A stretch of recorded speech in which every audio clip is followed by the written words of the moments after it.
Saturday the 24th of November 2012, 12:12 p.m. My name is Dr. Gerald Graham. I'm a marine environmental policy consultant, and I'm here at the Clover Point Outfall pipe near Victoria. And we're looking here at the area where the untreated raw sewage wastewater from half of Victoria comes in via collection pipes. Behind those closed doors there, it's screened, and then it comes, that's just to take out the larger objects bigger than a thumbtack before it goes into an outfall pipe that comes out here into Ross Bay, and then goes out 1.1 kilometers offshore, 65 meters below the surface of the sea, and there are diffusers there that basically pump the human waste out into the ocean, into the Strait of Juan de Fuca. Now, what's the problem with that? First of all, it's not treated. It's not even treated when it gets out there. We don't really know what happens to it.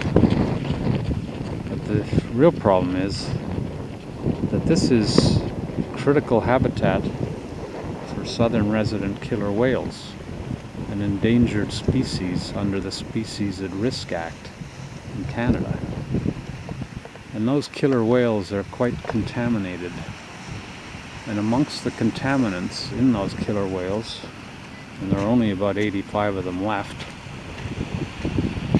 are PCBs. Now, Victoria sewage is not the only or even the principal source of those PCBs.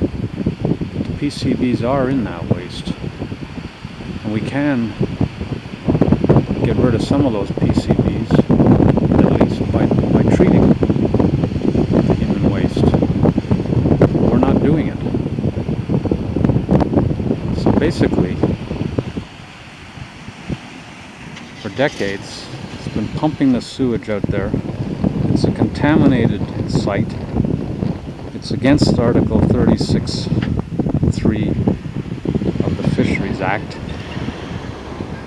And the new wastewater regulations are going to make it illegal to discharge the waste like that.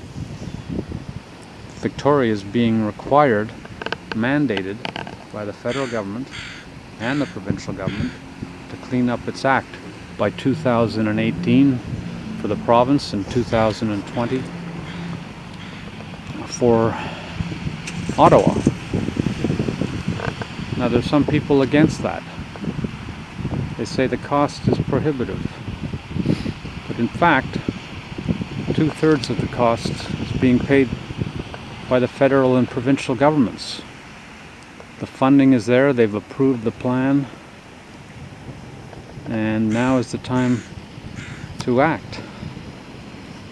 To wait any longer until there's any hard evidence of harm to public health or the environment would be too late, because it will take so long to build a plant after that.